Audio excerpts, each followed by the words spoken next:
So good morning for some of us, good noon, good afternoon, good evening for others. We're happy to have you with us and to see the interest for the discussion that we will be having today. And the discussion is focusing on pressures that are being brought upon media from different sides and for different reasons, actually, and how to resist those pressures, how to put up a fight for free media, for dissident media, and what role social movements and international networks can play in that struggle. So that's basically what we are looking at today in this webinar that is hosted by the AEPF. And we have quite an interesting panel. I must say I'm very happy to moderate that. I'm a journalist from Belgium myself, been editor-in-chief for 30 years of an independent magazine website. And I will be talking tonight to Sidharth Vardarajan, and Sidharth is a senior journalist and media figure from India who worked before as the editor of The Hindu, one of the major newspapers in India, and then was one of the founding editors of The Wire, which is a new and critical independent news portal in India. So Sidharth, good morning for you as well. And then we also have Chiranuch Premchaipon from Thailand. Chiranuch is a board member of the Foundation for Community Educational Media in Thailand. And one of the initiatives that they operate is the website Premchaipon. And Premchaipon is certainly one of the places to go to when you want good and independent information about what is happening in Thailand. And Chiranuch actually ran into the guardians of the status quo in Thailand, and she will probably tell us more about the ways that the Thai status quo is being guarded and which instruments they have. We are expecting at least Munizae Jehangir. Munizae was trying to log in and she will soon join us. She is working at this moment, she is a journalist and a filmmaker, currently working with Arch TV in Pakistan. She also founded or was one of the founding editors of VoicePkistan.net. And then she's also, of course, a board member of the Jehangir Foundation. Also co-founded the South Asian Women in Media, and that's an important perspective that we will take today also to talk about the place and the role of women in independent media. From Cambodia, we have Sopheap Chak. Sopheap is connected to the Cambodia Center for Human Rights, and it's from that perspective that she's been involved with the whole discussion on media freedom and on pressure on journalists. And then the fifth person on our panel tonight is Lawrence Hueting, and Lawrence is Senior Advocacy Officer at the European Centre for Press and Media Freedom, and he's joining us from London.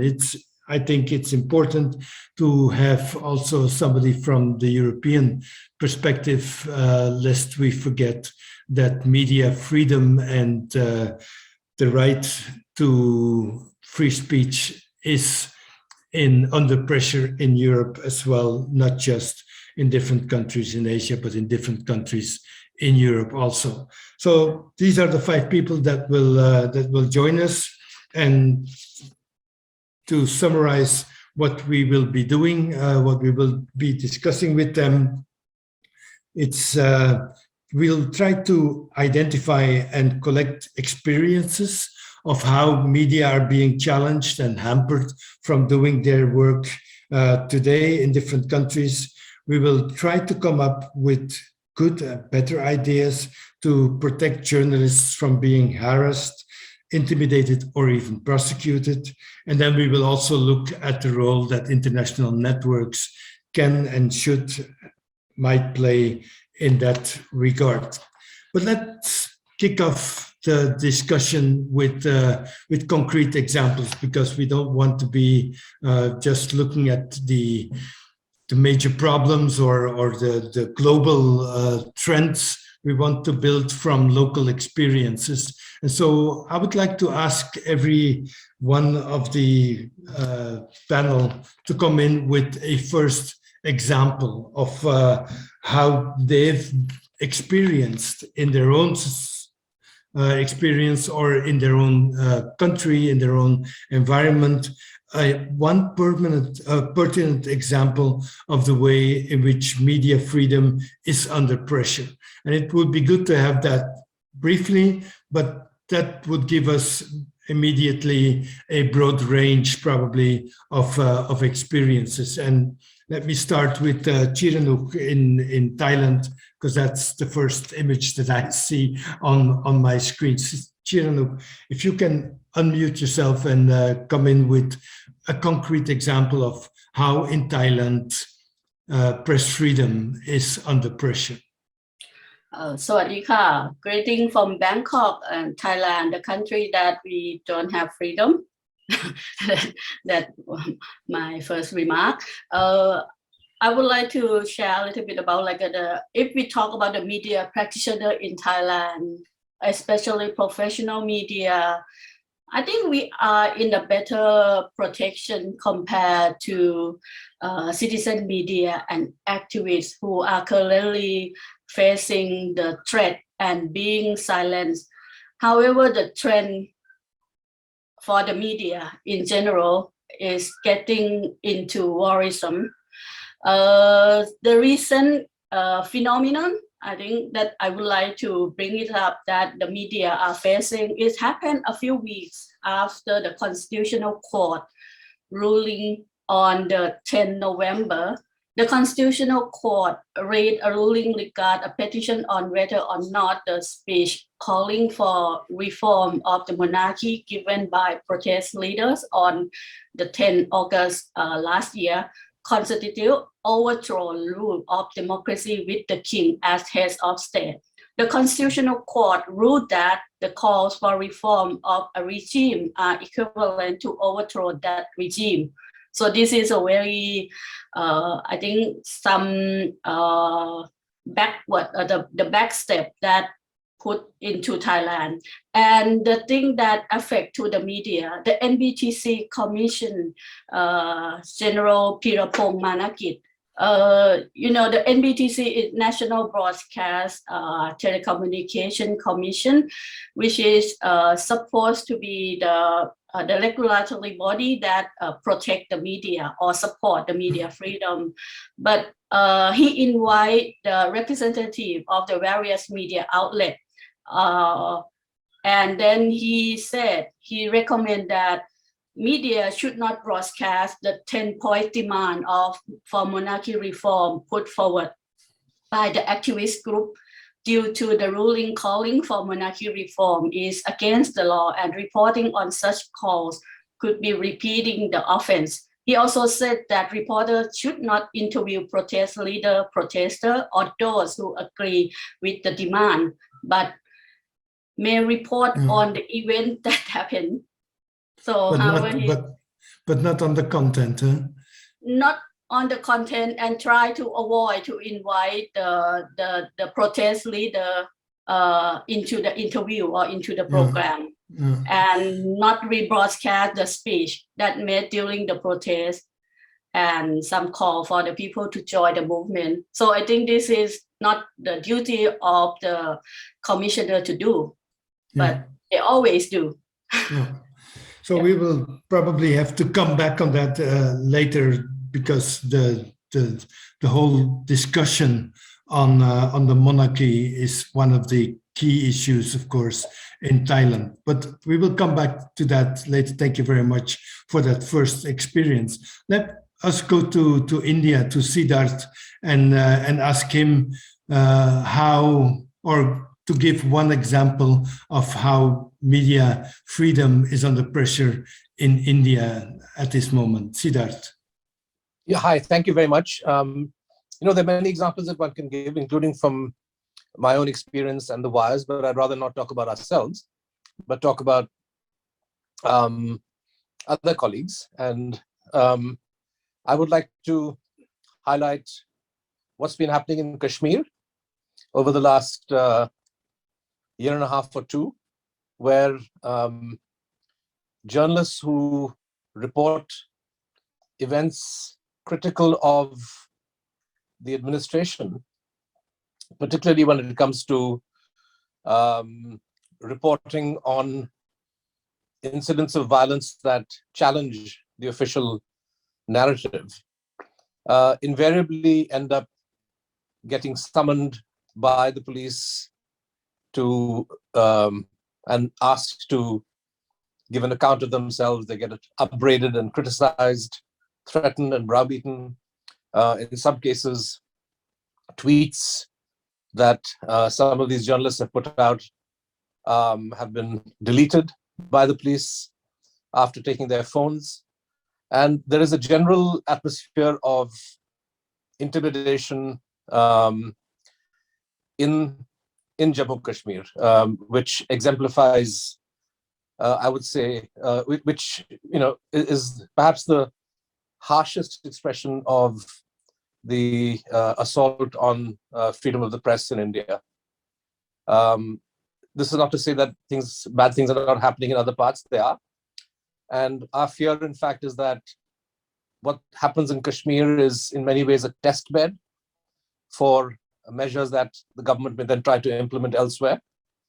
It's disturbing, for example, that in one of the districts in Kashmir, the local administration actually tried to impose a new rule unheard of under the Indian Constitution or any statute, that journalists need permission and registration in order to work as journalists.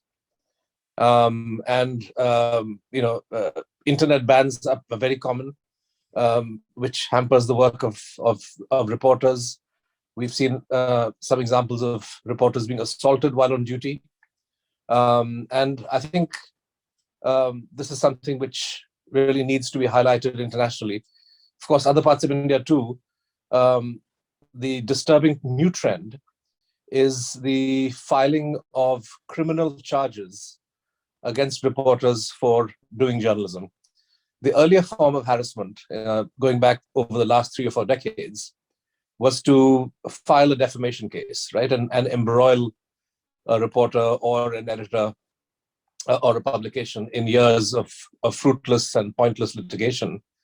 But that litigation was essentially one that was aimed at wearing you down by process. The new form of harassment, and we've seen literally dozens of cases over the last year and a half, including 5 against the wire. This new form essentially to give you an example, you could have a publication that does a story that reports an incident of violence, say. And I'll give you an example of there was a farmer who died during a farmers' protest in Delhi on January the 26th. Some farmers claimed that the farmer died, he was killed by a bullet injury. And the police version was that he died in an accident. But a number of senior journalists who reported what the farmers who claimed they were eyewitnesses had said, in other words, that this farmer had been killed by a bullet, were all, criminal cases were registered against them. And this includes very senior and well-regarded editors like Mrinal Pandey, who's India's first woman editor of a national daily. She and others, Rajdeep Sardesai, were booked for sedition for simply reporting the allegation of eyewitnesses that this farmer had been felled by a bullet. Now, even assuming that this information was wrong and that the story was incorrect, how on earth could this be considered a criminal case, let alone something so serious as sedition? But this happened, and this didn't happen in some remote corner of India or in Jammu Kashmir. It happened in Delhi, where the police is supposed to be one of the most professional and best organized police forces in the country. So, whether it's the national capital or it's Kashmir or it's the Andamans or Manipur, there is no part of India that's not immune from a new form of pressure, which is to criminalize journalistic work. And I think that this is something which the international media fraternity needs to take urgent note of and call it out. And I'm grateful that this platform that you have invited me today will be discussing what we can do collectively to be of assistance to each other in the face of these kinds of attacks.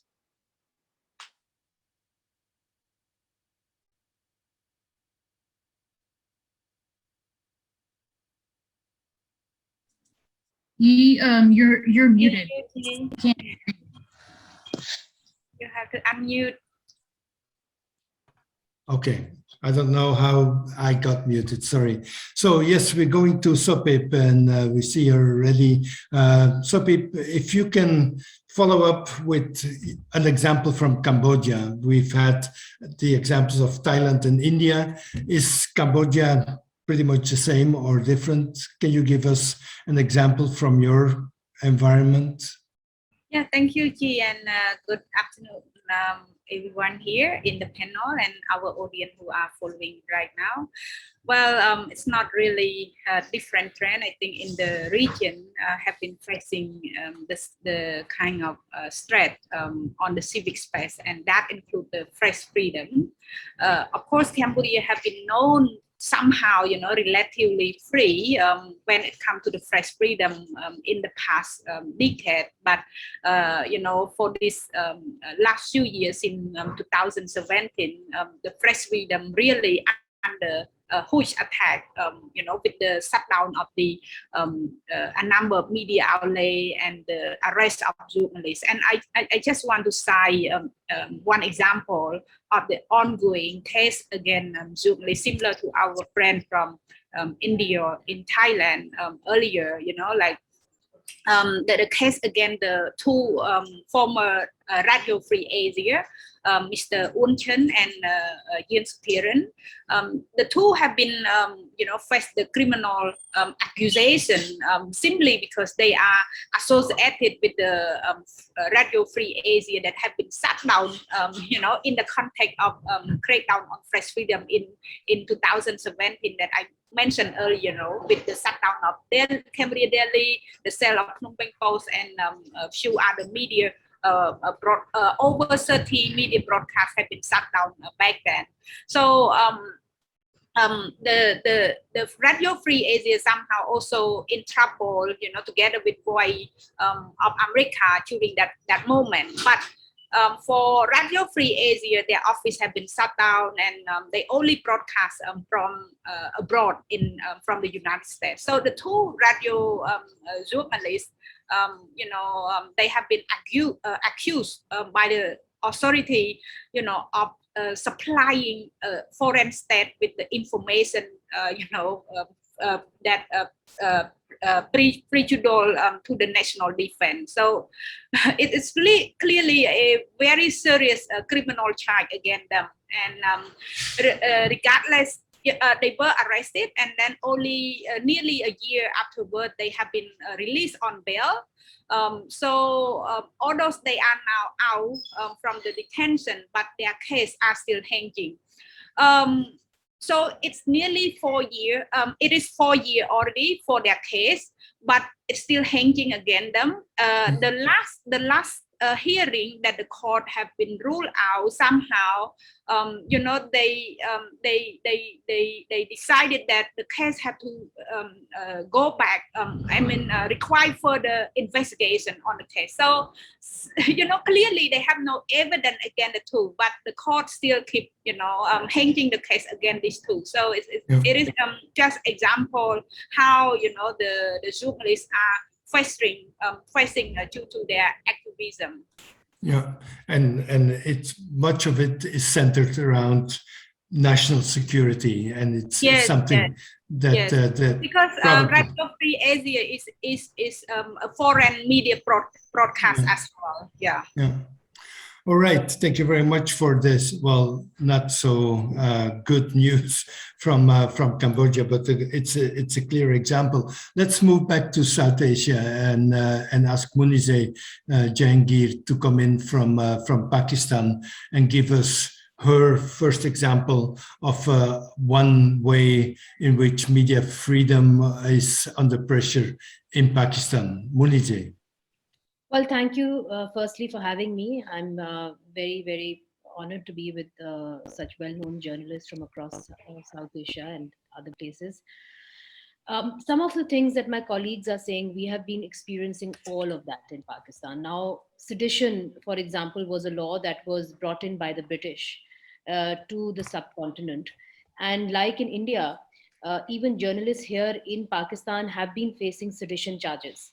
We didn't experience that first, but the sedition charges have been slapped on Absar Alam, Bilal Farooqi, and the sedition law is actually very vague. If you look at the sedition law, it is open to interpretation and it is very subjective. Now, unlike India, where they have freedom of expression under the Constitution of Pakistan, it says that a citizen has the right to free expression. But in Pakistan, it is conditional upon, the first thing is the glory of Islam. The second thing is not speaking against friendly countries. Now, they can be any friendly countries at any given point, what state perceives as a friendly country. The judiciary, so you can't speak against the judiciary, and the armed forces of Pakistan. And we all know that in Pakistan, they have had a history of intervening in politics or being directly, usurping power and taking control of the country. So in any of these cases where the opposition is accusing openly the establishment of meddling in politics and manipulating the political process, the journalists cannot speak about it. They cannot report about it. And that has been a very big challenge for the journalist community here. So, and based on that parent law, the constitution, other laws have been made, and they have been made by opposition parties when they were in government. So for example, one of the most draconian one is the Pakistan Electronic Crimes Act. That was formulated by the Nawaz Sharif government. And at the time that it was being formulated, journalist bodies and human rights bodies went to the minister at that time and said that this law is going to be misused against journalists and against freedom of expression. However, she did not listen. And ironically, not only was it misused against journalists and they were slapped with sedition charges, but Nawaz Sharif, at that time, their leader and now in opposition, he was charged with sedition, including his hand-picked prime minister later, and all the federal ministers at that time were slapped with sedition charges later on. So this is the kind of atmosphere that we're living in. And also, there is a lot of self-censorship. So we do not know at the moment. Before we used to say, why don't you tell us what we cannot talk about? Now we say, why don't you tell us what we can talk about? Because there is so much that we cannot talk about. And similarly, one of my colleagues was saying to me from Thailand that, we are not allowed to report on certain stories. Now, there was one very big story in Pakistan, which was it was on a former army general. And it was about how he has done a lot of corruption. Now, Imran Khan has come in on the mandate that I'm going to erase corruption. But this particular gentleman was in his cabinet. And there was a big scandal about his, squandering away, doing corruption or having a multi-billion-dollar company, international company called Papa John's, selling pizzas. We were told we cannot report on the story. Then the gentleman came out at that time in the cabinet with a rejoinder to that story. So we were told, now you have to publish the rejoinder. But we said, when the story does not exist, when the news does not exist, how can we then publish the rejoinder to that story? So, it is in this atmosphere that journalists are doing journalism. And at this very moment, our top journalists, the ones who have become stars in our country, whether it's Hamid Mir, whether it's Nusrat Javed, whether it's Murtaza Solanki, whether it's Matiullah Jan, they have all lost their jobs. One of them has been banned, Hamid Mir, I'm talking about, for making a speech. The speech was protesting against the establishment for beating up one of the producers of a TV channel. This one TV channel producer was beaten up while in his home, and he went and lodged an FIR against the intelligence agencies. The journalists got together, they came to the press club, they protested against it, and Hamid Mir made a speech. Based on that speech, one of the most popular programs on television, had the highest rating, was banned, and he was removed, and he continued to not go back on air. So that is the situation that we are facing, and I know we'll get another chance, so I'll keep the rest for later. But I think the other important thing I would like to draw attention to is how the political space has closed up to the opposition.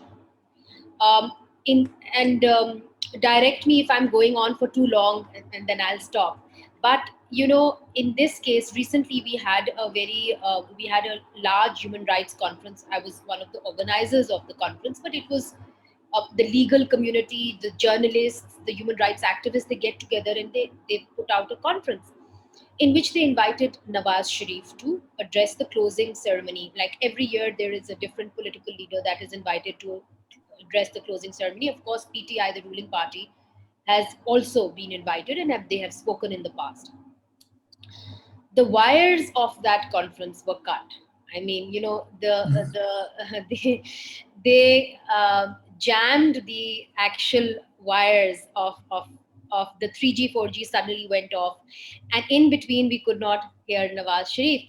So, and then there were three ministers, federal ministers, who attacked the conference, saying that it has become a political rally, saying that why have you given the opposition this space, saying that he's an absconder. Now, he has been declared an absconder by the courts. However, under the law, the absconder still has right to freedom of speech. There is no law that bans an absconder from having right to speech. And actually the bars in Pakistan, the legal community in Pakistan, is of the opinion that his cases against him were politically motivated, and therefore we gave him that space to speak. Now, what is much more interesting is that there is another absconder who was the finance minister of Nawaz Sharif, who gave an interview to the BBC, The Hard Talk, which went very, very badly for him. The government, in fact, the Prime Minister ordered the state television, Pakistan TV, to play that interview with translation in Urdu. And not just the state television, all the other TV channels. So at that time, they didn't have a problem putting an absconder and giving him free speech on state television. But because there was this one man speaking to a conference, and PEMRA, by the way, that it's not within the jurisdiction of PEMRA. PEMRA can only ban something that goes on TV. They cannot ban something that goes on a conference. So they had a problem there. And they were obviously caught out, because when they came out with that criticism, everybody reacted and said, well, what about this? So I think a larger question over here is that journalists right now do not have the right to information. I feel that as a journalist, I have a right to information to know what the second largest political party, the leader of the second largest political party, is thinking. What is his political narrative? But I am denied it because there is a political vendetta that I, as a journalist, must follow of the ruling party. So if Nawaz Sharif comes into power tomorrow and he bans Imran Khan, does that mean I stop reporting it? So I think there is a real fundamental question of right to information, not just right to free speech. Yeah, we will certainly pick up on that question, because that's, I think, one of the fundamental questions that we will be discussing on the rest of the webinar, the right to information and how that is being opposed by ruling parties or regimes. But let's first hear from Laurens Hueting, who is joining from London and will give us a European perspective, as I said in the beginning, in order to avoid thinking that this problem is an Asian problem and might not exist in Europe. And Laurens will give us at least one example in the ways in which it also plays out in European context today. Laurens. Thanks, Guy, and thanks for having me. I work for the European Centre for Press and Media Freedom, and we work across much of the continent, but our activities mostly focus on the EU and candidate countries, so it's also where I'll focus today. That, of course, leaves major offenders such as Russia and Belarus outside of the scope what I'll be talking about today, and we'll be focusing on European democracy, so to say. Yes, you're right. This isn't an exclusively Asian problem, of course, but at the start, I really want to stress, especially in this company, that of course, relatively, the EU remains a good place to be a journalist, right? But that's not to say there aren't many problems with press freedom, media pluralism, and safety of journalists. What comes to mind, for example, is the violence and verbal abuse of journalists who report on demonstrations, a phenomenon we're seeing a lot of with the many protests against government COVID-related measures, or, for example, state capture of media regulators and outlets in countries like Hungary and Poland, to name just two prominent issues. For today, I thought it'd be interesting to have a closer look at strategic lawsuits against public participation, or SLAPs. This is litigation. Sidharth already alluded to the Indian variant of this. This is litigation by political and business elites against journalists and activists. Frequently defamation claims, but they can also be based on various administrative law provisions such as the GDPR or other legal bases as well. And the goal is not to hash out a legitimate legal dispute in court, but instead, tie up resources, drain energy, drain finances, and effectively bully people into silence, right? You asked for an example, so just a very recent one. Last month in Greece, a small independent outlet called Altertes received a claim for damages for 100,000 euros from an executive at a gold mining company. He says that the outlet's reporting on his conviction for serious environmental crimes has damaged his reputation and impedes him from finding new employment. He was found guilty for his role in not properly overseeing releasing lots of liquid waste and toxic materials into the atmosphere and the public waters. This defamation claim against this outlet, it's obviously baseless. Court reporting, a very common journalistic activity, pretty key to for maintaining trust in the judiciary, that justice must not only be done, it must be seen to be done as well. It's an important element of fair trial as well, to have the public nature of the proceedings. And of course here the verdict was publicly available. These were open court proceedings.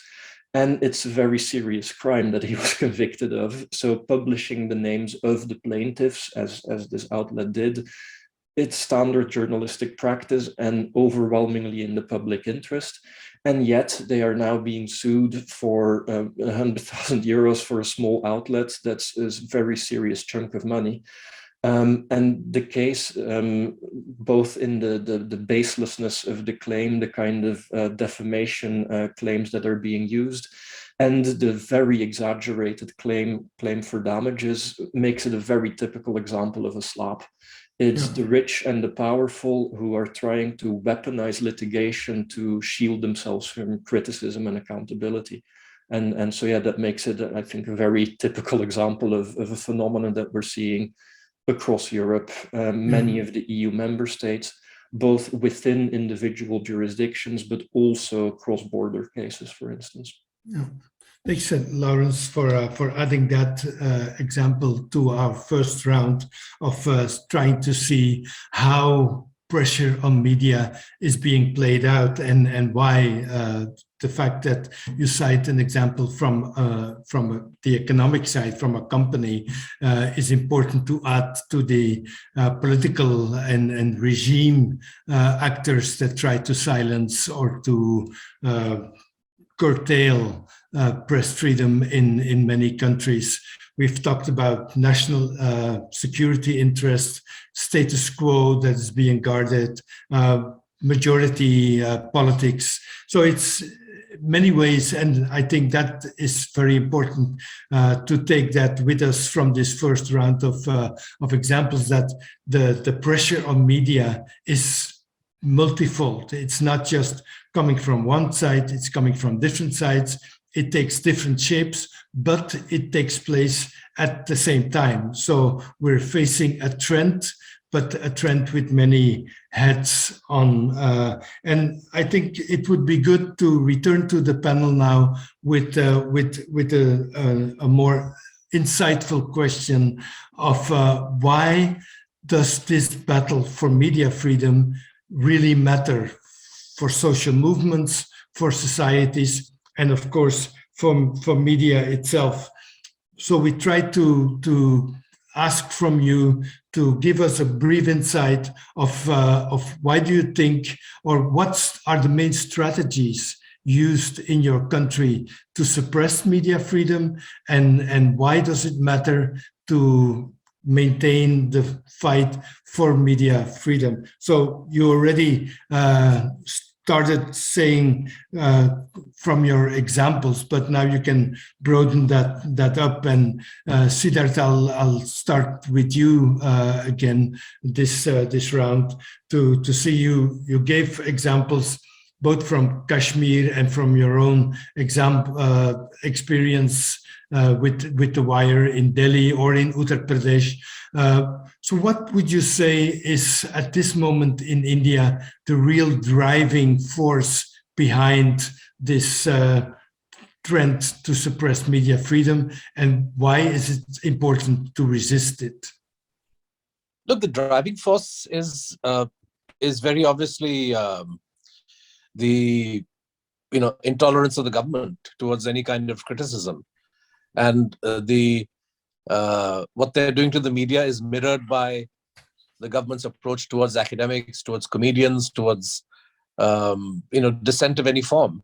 So that's not particularly surprising, and doesn't require a great deal of analysis. But I think the more difficult question is the second one you ask, which is, what can be done to deal with this problem? And I think the strategy, or what's required, is a strategy at multiple levels. I think at the national level, at the regional level, and the global level. And I would say nationally, it's essential that there be proper documentation of this kind of harassment and intimidation. Every single instance of criminal intimidation or the misuse of investigative agencies. Sometimes the tax people are sent unfairly against a news organization, as has happened with the News Laundry and NewsClick to independent news portals. And so there needs to be proper documentation of this. I think nationally, journalists need to forget their, institutional rivalries, business rivalries, ideological differences, political rivalries, and recognize that an attack on media freedom, even if it takes the form of a rival being attacked, is something that goes against your own interest and needs to be resisted. So I think that consciousness is essential. At the regional level, I think, what Munizae said, or what we know about the situation in Bangladesh, Sri Lanka, the Maldives, I think we all need to stand in solidarity with each other And I think it's a very important, regional, this regional solidarity, because very often one strategy that governments, certainly in India and Pakistan, use is to actually instigate the media or turn the media into a vehicle for xenophobia. So the Indian media is encouraged to be anti-Pakistani, the Pakistani media is encouraged to be anti-Indian. And it's important that journalists break with this nonsense and say that if our colleagues in Pakistan are under pressure, that we will stand with them and highlight their problems. And I think this is, again, something that's required. And globally, I think two things. I think the world needs to wake up and understand that freedom of the press is not just imperiled in places like Turkey or Russia, or countries which don't have any kind of democratic setup, but are really under threat in countries that are, that are democracies, and in the case of India, democracies of long standing and good standing. It's essential that globally people speak up about this. I do believe that the governments in our countries, for all their jingoism and xenophobia, deeply care about their international reputation. And they are not very happy to get critical press. And so I think when RSF or different media organizations speak about India's declining press freedom, it definitely pinches a nerve. The government set up an internal inquiry committee to see how they could address this problem and so on and so forth. So I think globally, people speaking out, that's a very important step. And lastly, I think we should look into, although the practicalities and legalities would vary from country to country, but some kind of legal defense, maybe in the form of a fund or legal assistance of some kind or the other, so that, it's fine when proceedings are launched against a major media house, like say the Times of India or NDTV, which are listed companies and they have all the wherewithal. But increasingly, a number of freelance reporters, small publications are being targeted. And I think that very often they lack the resources to handle this kind of legal challenge. And the key thing to remember is that these cases, at least in India and Pakistan, they drag on forever and ever. And they can be quite burdensome for people with limited means. So I think that this is something that I think needs to be looked at. I'll stop there. Sidharth, just one quick question to follow up. When we think of pressure on media in India, we tend to link it to the Hindutva ideology of the current government. What you say is that it's not limited to pressure on reporting on an issue like Kashmir or minorities or Muslims. It's broader. The authoritarian trend goes beyond the immediate ideology. Is that right? Yeah, I think that would be fair to say. Any story critical of the establishment, which can prove deeply embarrassing. So during COVID, for example, reporting that highlighted the inadequacies of the government's response, both at the central level and at the provincial level, attracted criminal cases, right? So there is a general sense in which the police and the authorities are getting restless and intolerant towards critical media, and it's not confined to Hindutva, although the Hindutva people are particularly aggressive when it comes to their opposition to independent media. Yeah. Okay, thanks. Let's go to Chiranuch in Bangkok and return to her example that she gave earlier. And so my starting question for Chiranuch would be: is the approach of or the use of the Last Majestic, which we've seen very often in the past years in Thailand, is that the main strategy still being used to suppress media? And does that also mean that there is freedom of speech as long as you don't touch the royalty or the monarchy?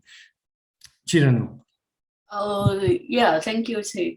I think like the Last Majestic that being known worldwide about how unlawful, I can say that it's a law, but it seems like unacceptable. It's like the against basic human rights, many things. But I think it's not only the Last Majestic that being used. In the last year, which is Thailand, are in the critical point of the turning point of some. We have the numbers of the protests. The young protester came out on the street with some propose the demand for the change or for the reform of the monarchy.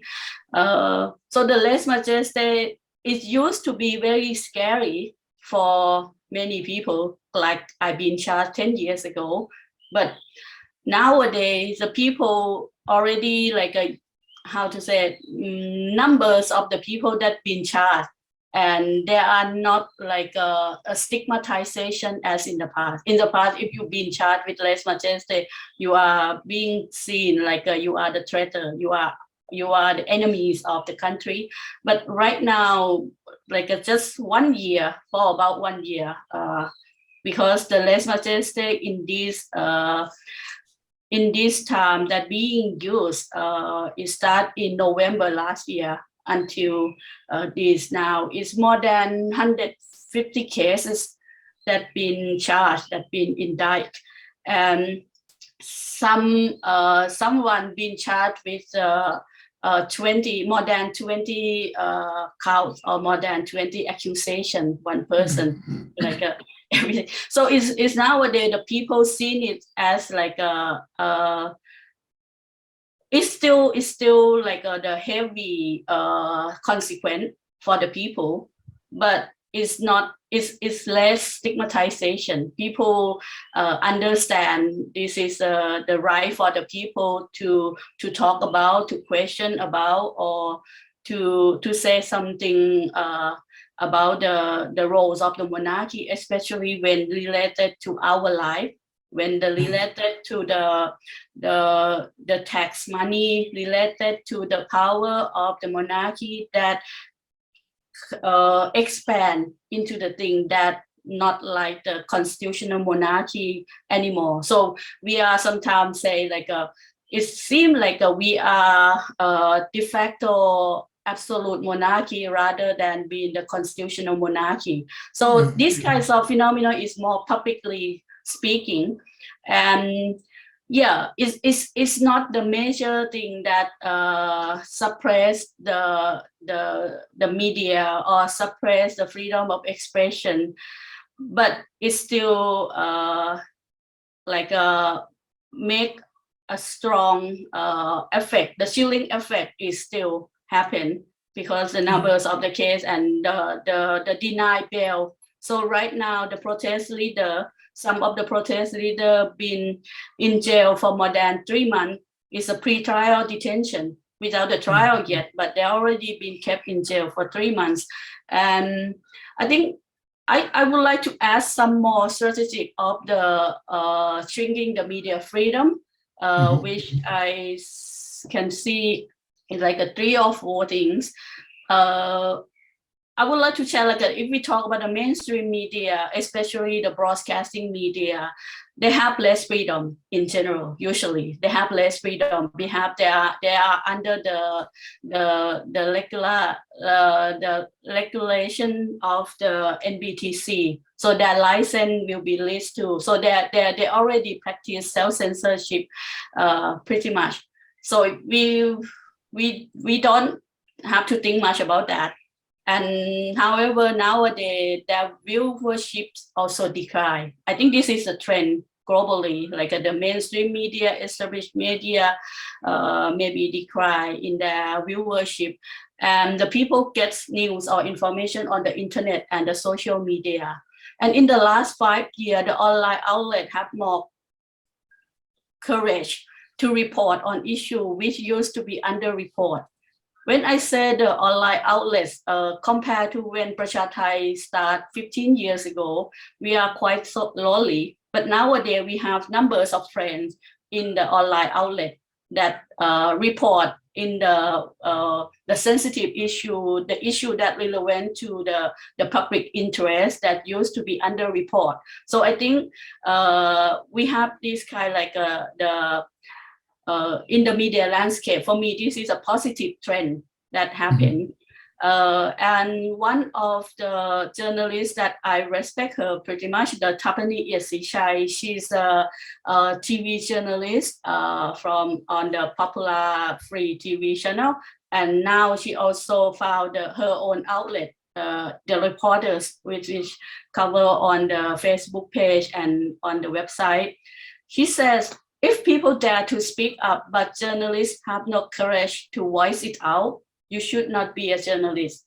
I think this is true because right now we have numbers of whistleblower, we have numbers of the protesters who came onto the street and try to say things, try to do many things. But if the media keeps silent, not report on this, I don't know why we still need to be exist. That's the one. However, in the last year, the journalists, photojournalists, and citizen reporters are risked their life and freedom to cover pro-democracy protests since it began in July last year. At least 9 media practitioners were shot with rubber bullets while they were covering the protests, and at least 5 journalists were arrested. 3 are citizen reporters at the scene while they were reporting police crackdown on the protest. And in the strategy that I see the government try to suppress the media, one is like a digital and economy minister threat the online media by using fake news accusation to block their Facebook page and warning that they're gonna file the legal charge with the Computer Crime Act. So like the internet media, the online media, we are not under the control of the NBTC. NBTC more for the broadcasting media. But the Minister of Digital and Economy, or DES, they use the Computer Crime Act to regulate us directly, the same as a netizen.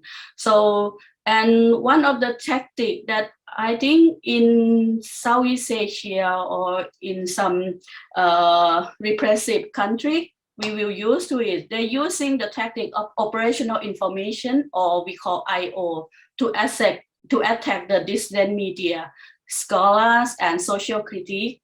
The narratives to counter are similar, like this is a foreign aid, foreign fund, foreign agency, conspiracy theory. This is a group that try to do something like the color revolution or something that some like the intelligence behind or some mastermind behind things. Negative influence from Western use brainwashing by this enemy of state, media, scholar, national security threat, and anti-monarchy agenda. So these are the kind of like the thing that try to undermine and weaken the voice of the people who want to discuss for the healthy discuss or try to put some information into the society. Okay. Thank you very much for that systematic view from Thailand. Let's jump over to Munizae in Pakistan because Munizae is limited in time, and we would like to hear more from her about the general strategies that are being used to counter media freedom and how to resist that. Munizae.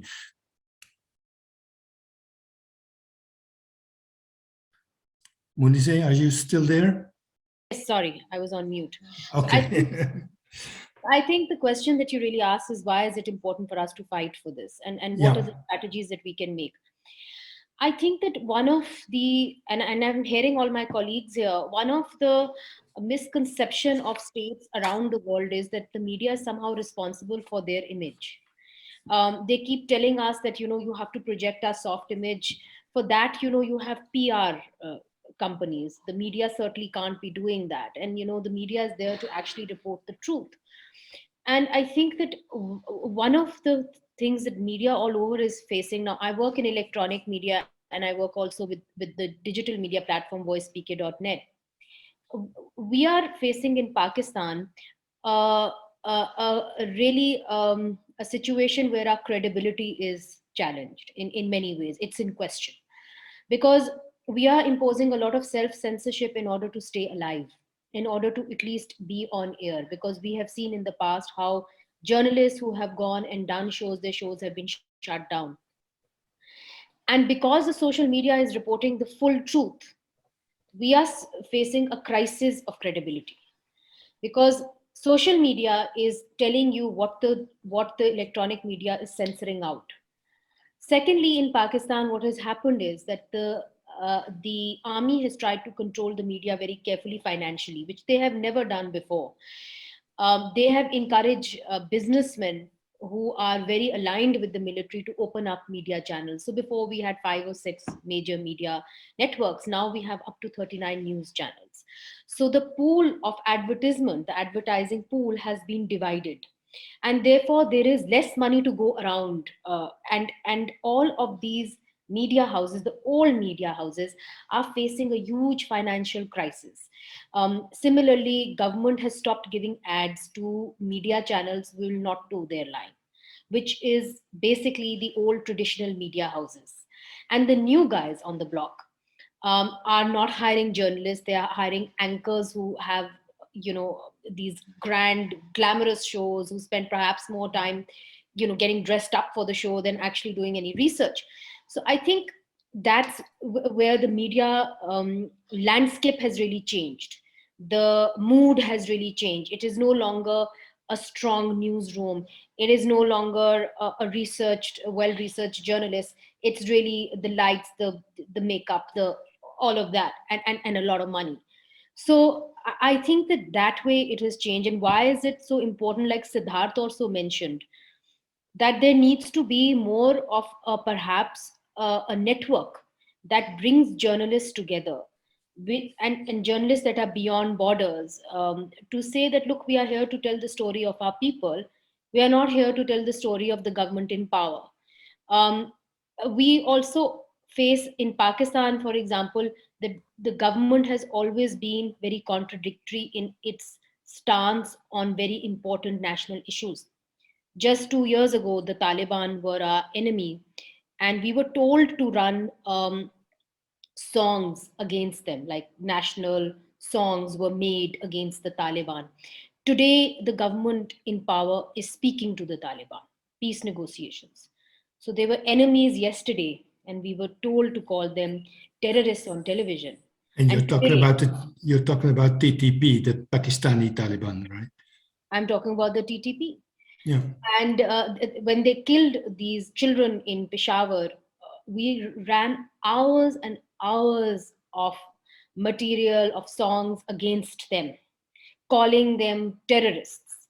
And today we are told they are our new friends, that they must be given a chance, that they must be brought on TV. So I think that when governments are so confused about what they really want, for the media to expect to toe a line on national security, which is so flawed and which is not well thought out, is ridiculous. And I think that needs to be said, that journalists need to have their own code of ethics that they need to hang on to, because governments come and go, governments keep changing their mind, governments keep changing where the ballpark is in terms of national security, and we certainly can't be ringed around that.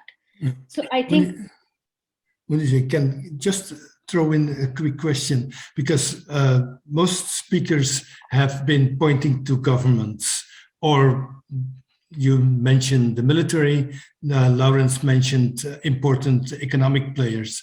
But what about pressure coming out of society? I imagine that, for instance, in Pakistan, it's not just the government that tries to get you in line with their views. There's a lot of agitation coming from religious groups or other players in Pakistani society. So how does that play out in terms of media freedom or the possibility to do your work as a journalist?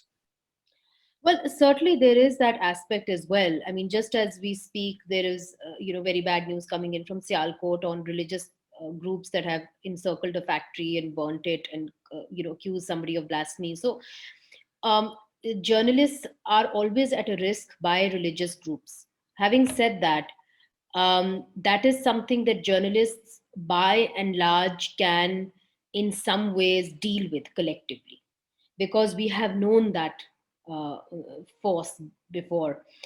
Our problem really arises when the state actually sides with them, empowers them, and targets us. For example, the TLP, the Tehreek-e-Labbaik Pakistan, the newly formed group which is now being put into the mainstream, they have thrown acid on policemen, they have beaten them, they have killed policemen, and they have also attacked the media. But now they are being thrown into the mainstream, and they will be contesting. They contested the last election, but they will again contest the next election, although the government had recently prescribed them. So I think that the groups that are supported by the government become more and more menacing and more and more vicious against the journalists, and become a threat to their lives. But it's an interesting point that you make. It's not just groups that threaten media. It's the problem really becomes urgent when the government empowers them, when the government sides with these groups. Otherwise, it's you're able to deal with it. Okay, thank you very much for your insights on this issue. Let's go to Cambodia and ask Sopheap if she can give us her insights in what we're looking for, the main strategies used against media, and how media can respond in the best way. Sopheap. Yeah, thank you. In Cambodia, there have been a number of legislation that have been adopted in a way that having a chilling effect on the fundamental freedom. For example, the law on association and NGO law, the law that concerning the COVID-19 prevention as well, and also with the pending law on the the cybercrime law could be also having a chilling effect. Indeed, the telecommunication have certain effect on the freedom of expression as well, especially on freedom online.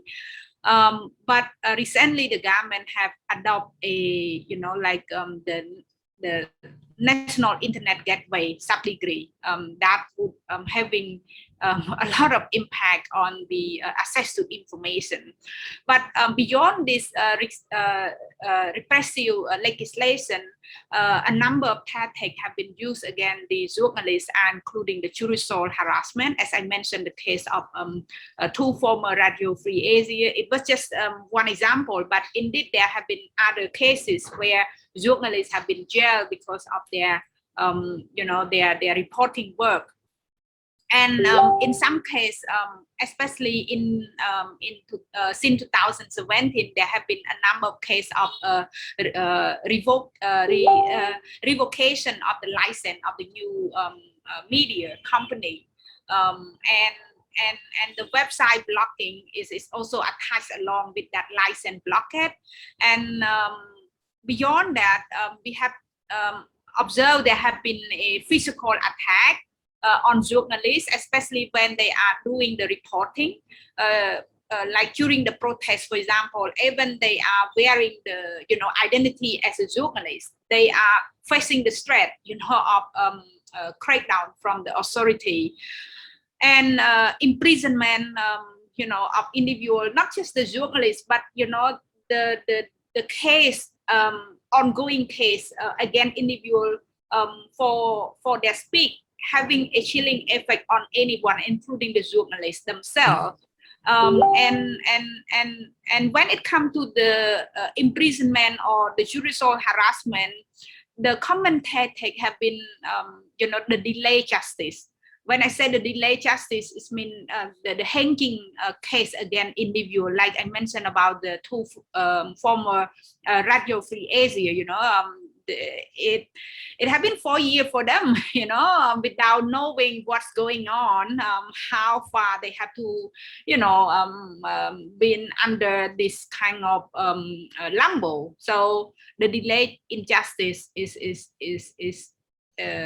putting many individuals, including the journalists, in a difficult position, because they can be targeted anytime and get back into prison if they say something or reporting something that are critical. So these are the common tactics that have been used. And when it comes to the strategy to overcome that, of course, you know, like it is very challenging when we have the authority that try to control the space.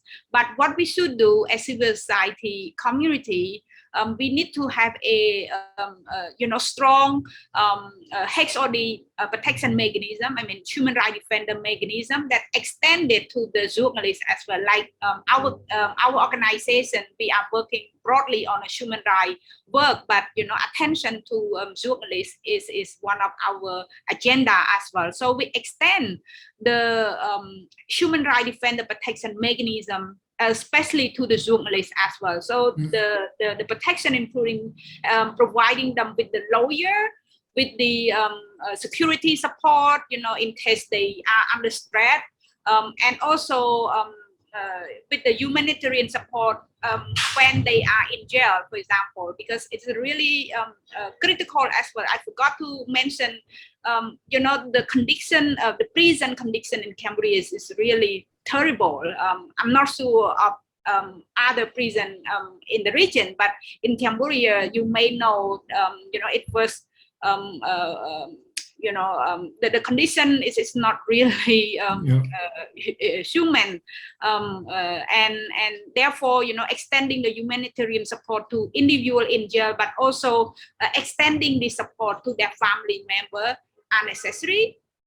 And one more thing, within this HOD protection mechanism, we also include the mental health support. I think it's really important for us to recognize the need for them to be you know, support mentally, and we have case recently where, you know, not only the journalists themselves need it, but their family member. For example, if the journalists are male, you know, their wife need it, or if the wife is journalist, their husband is also needed, because clearly, you know, for them it's not just the threat from the government, but the fear or the concern of their family member concern them a lot. So we extend the mental health support to not only to the journalists, but their spouse. And finally, I would say that it's really important for us to not to sit aside. I agree with our colleague earlier from India. He mentioned that it needs a global support. Yeah, so it's really need us to do a lot of advocacy for journalists when they are in trouble, and such an advocacy support. At one side, we send a message to the government, but the other side is sending the solidarity message to those journalists in trouble. I talked with a number of activists who have been released, including journalists as well. You know, some they feel so inspired while they are in prison. Somehow they manage to get access to radio somehow. So they hear every time when, for example, I or other colleagues in the human rights community mention about their name, or saying something that, you know, they people call for the release for them. So for them, when they were in jail and hearing something, it's really supportive. So yeah, I think it's really important for us to continue our solidarity with these individuals. Yeah, and when you say we need to extend human rights support to journalists in trouble, that also refers to international action, not just within Cambodia, because it would be difficult to organize on a national scale. True. Yeah. Okay, Lawrence, let's hear from you from Europe, and maybe you could connect to some of the things that Sopheap was saying earlier on, because what she gave now as main strategies has to be supplied also by the fact that many independent media outlets were were sold off. And were taken under control by government-friendly sources, like the Phnom Penh Post was taken out. That is something that we've seen in Hungary and even in Poland also. So if you look at the questions of underlying strategies in Europe, you mentioned the judicial approach through SLAPs. Are there other approaches that you see forming as main strategies, and how to respond to that? Yeah, absolutely. Also in Europe, we're seeing state and government pressure on the independence of the media and on media pluralism, right? Other than SLAPs, this isn't something that's a problem across the continent, but it's more in specific countries. You rightly mentioned Hungary and Poland. It's an issue in Slovenia as well, for example. And it's where we see the illiberal democracy playbook being used essentially to repress media freedom and media pluralism. And so what we see on the one hand is that the governments distort the media market through a number of ways. For example, there's a political control of the regulator, which means that, for instance, in Hungary, Klub Radio, which was one of the last remaining independent radio stations, was taken offline following a frankly arbitrary and unjust decision by a media regulator. We're also seeing that independent outlets are being brought under the influence or control of the state. The mechanism that's used differs from country to country. In Hungary, we're seeing the KESMA Foundation to control mostly local media.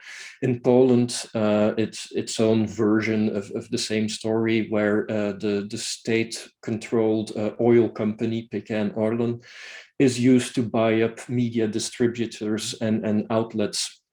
And we're seeing also laws being put in place or attempts to put laws in place, like the Lex TVN in Poland, which would force the Discovery Channel to sell off its stake in an independent news broadcaster, which has been a thorn in the side of the government for its critical reporting.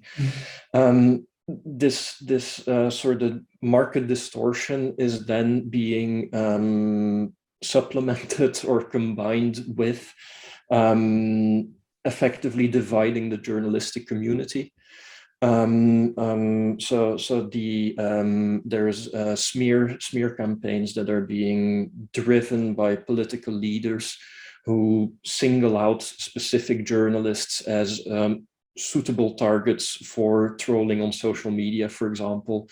And we're seeing like really horrible accusations and insults that are being first pushed by political leaders, and it effectively serves to signpost to their followers, this would be a good journalist to go after, right? And then subsequently they're inundated by social media trolling, but for example, also actual physical abuse. They start receiving letters with chemical powders in it that are irritating.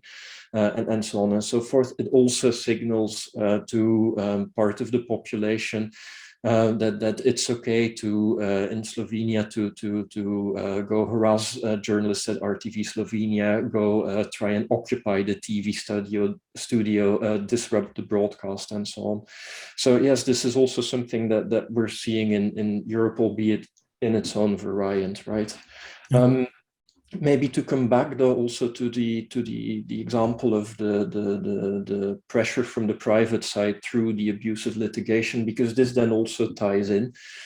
In Poland, for example, Gazeta Wyborcza and Oko Press, which are two independent outlets of varying sizes, are inundated by these vexatious legal claims coming from people not directly from the government, but from people with ties to the government or an interest in, whether business leaders, judges acting in their private capacity, foundations that have a link to the state apparatus, also then use these private lawsuits to sort of add to that pressure that's coming from the state. And so indeed that's something that we're also seeing in Europe. Okay, and let me pick up from one of the things that Lawrence said, because you said, Lawrence, that regimes, one of the things they try to do is to play journalists out against each other, to divide the community within the media by singling out some and labeling them as whatever, anti-national, extreme left, or whatever. That connects with what both Chiranuch and Sopheap have said before and stressed, and the same for Sidharth and Munizae, the importance of solidarity within countries and across countries, across regions even. Now, my quick question there for all of you in the panel that are with us at this moment. What hampers that international solidarity? If solidarity among journalists is key to resisting the pressures, then why is it seemingly so easy to divide the community of media professionals, of journalists? Anybody of you wants to give your insight into that question? I don't know, maybe Chiranuch? Yes, I think like one of my pushing back better the point that I've been prepared is about also the building the solidarity among the media. I think that I would like to say about in the country first, like among the building the solidarity among the media in Thailand. I think it's important, and it's important to do connect between the establishment media or professional association into the free media agency network and also to the citizen media. Each group maybe they're separate in their own network, but these kinds of group need to be linked and need to be like have some support to each other. Yeah. Like in the case of Thailand, recently this year in the World Press Freedom Day, we have a new network that called Thai Media Democracy Alliance. It's formed on the World Press Freedom Day, which consists not just only the journalists, not only the people who work in the newsroom, but including the media person in the film industry, writers or some artists that work in terms of the communication industry. So I think this is quite important when this kind like the alliance, these people come together and they also link between like they call themselves, we call ourselves them all Thai Media Democracy Alliance. This is play the role to bridge between the professional media and citizen media. And when the citizen media who cover the protest and that been threatened by the police because you don't have the armband, and the professional association, they're not giving the armbands to the citizen media. So the demo, we create a kind of like the armband that been produced by them all and can distribute to the citizen media who register to us. And when they've been threatened, also help to voice out. And one of the successful experience, because the Prime Minister during the COVID, he issued the order under the emergency decree, which want to control the media, not to report even something that is true, but if it's like make the public scary or something, you will not allow to public, you might face some penalty. So this is kind of like the plan to issue the order.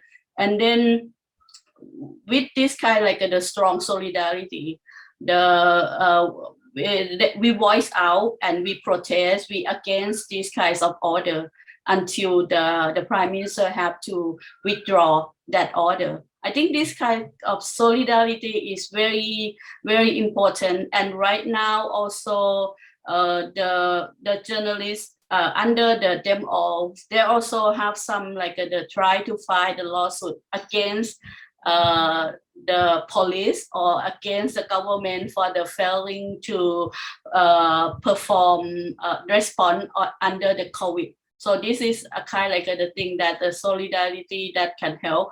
And I think for the region, I would like to maybe focus for the region like in the Southeast Asia region. Most of the country are living under the not free society or not free country. Most of us are in the category of not free. And right, the situation that happened in Cambodia, we also have some political asylum seeker or some activists or some opposition member that have to fled to Thailand, and the Thai government also just want to deport back one of the famous monk activists. And Myanmar media, when the coup happened, and many of them have to operate underground, and some have to fled to Thailand. But it's not like in the past when the Thailand still have more freedom. We can accommodate, we can embrace and help support our friends from Myanmar, our journalist friends from Myanmar more. But right now we want to, but it's still difficult. So, but solidarity is needed, and the space, yeah. It comes the other way as well, because even opposition figures from Thailand that went to Laos, for instance, in order to escape repression, were then sent back or killed. That's true. So it's important for everybody. Lawrence, can I ask you to comment on that? You mentioned the division that are being created. Why is it so easy to create divisions among journalists, and how can solidarity be built? What is necessary to build that international solidarity, you think? Yeah, so first perhaps on why it's so easy to divide, or at times so easy to divide.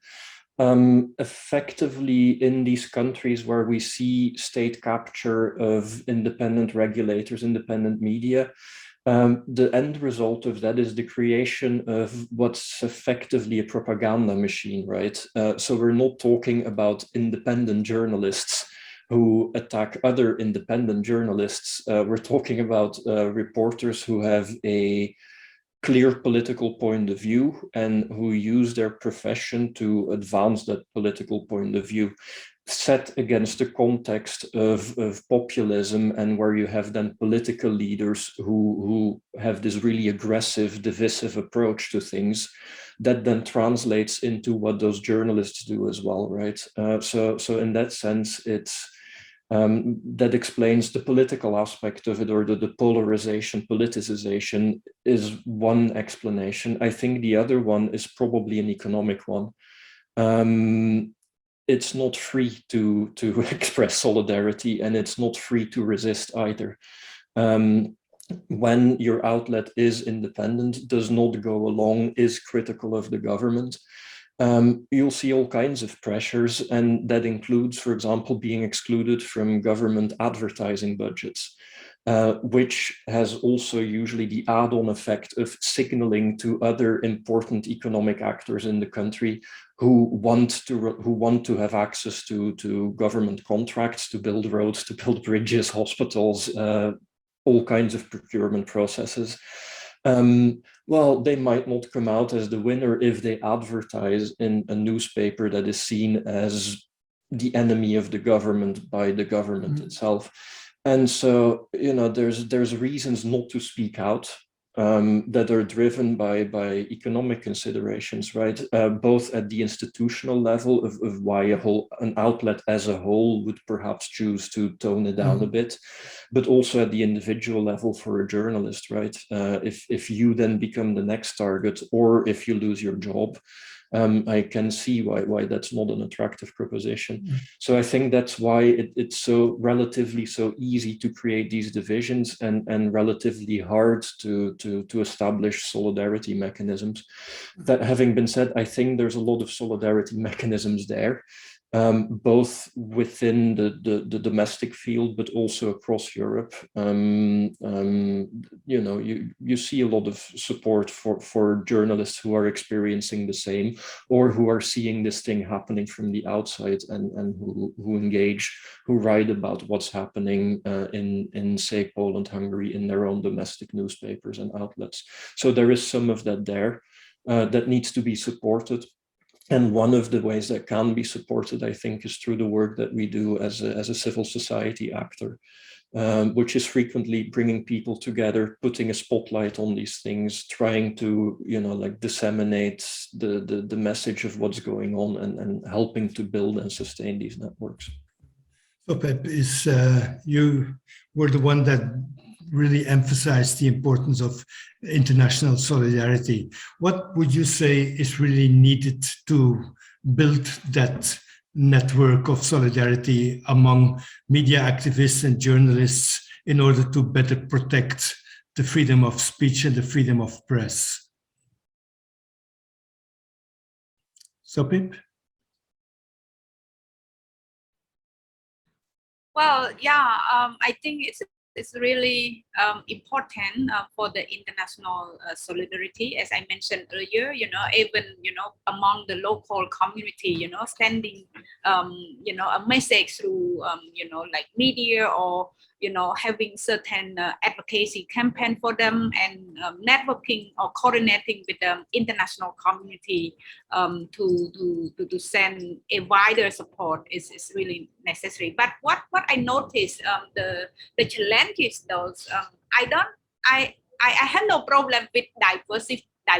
I think it's the beauty of democracy. Having a different group doing something. We don't necessarily to have a common voice, or having the only one joint campaign, but having more it's fine. But what I find challenging from my observation is that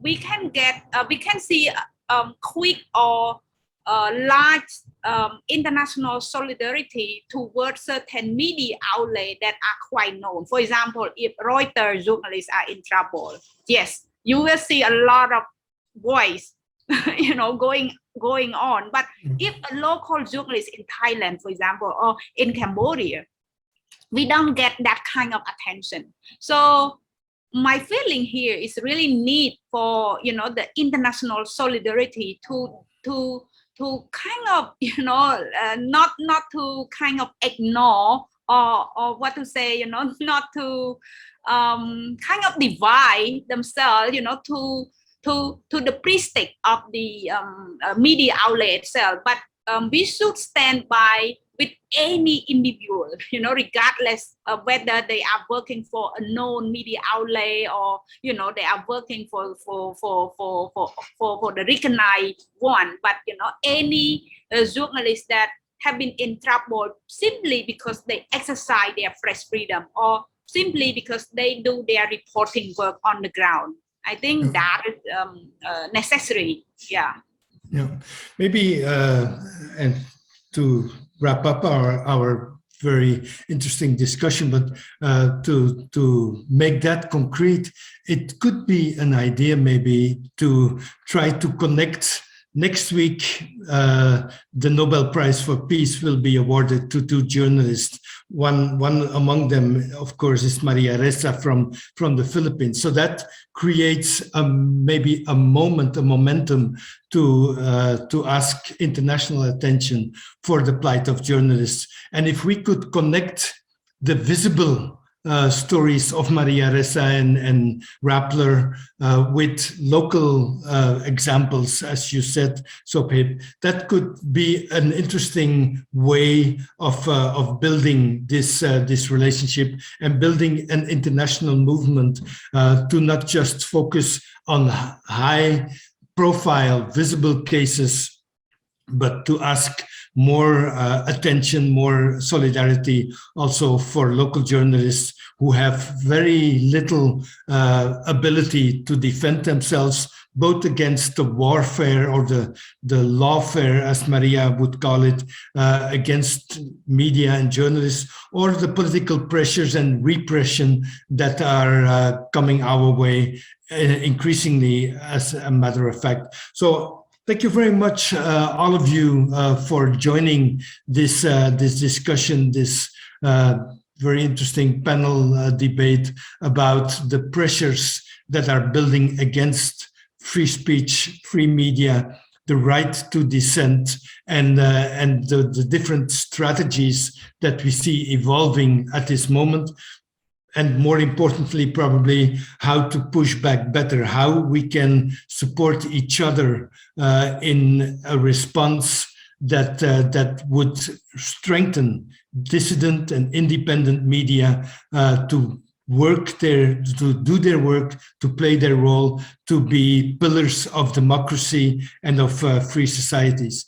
Very important thing, very important to discuss this on an international level, not just let us being enclosed in our national domestic struggles, but to make it an international struggle. And let's keep in contact with each other and support each other across borders, because freedom of press is too important to let go. Thank you very much, everybody, and have a good day, good evening, good morning, good night. Thank you. So much.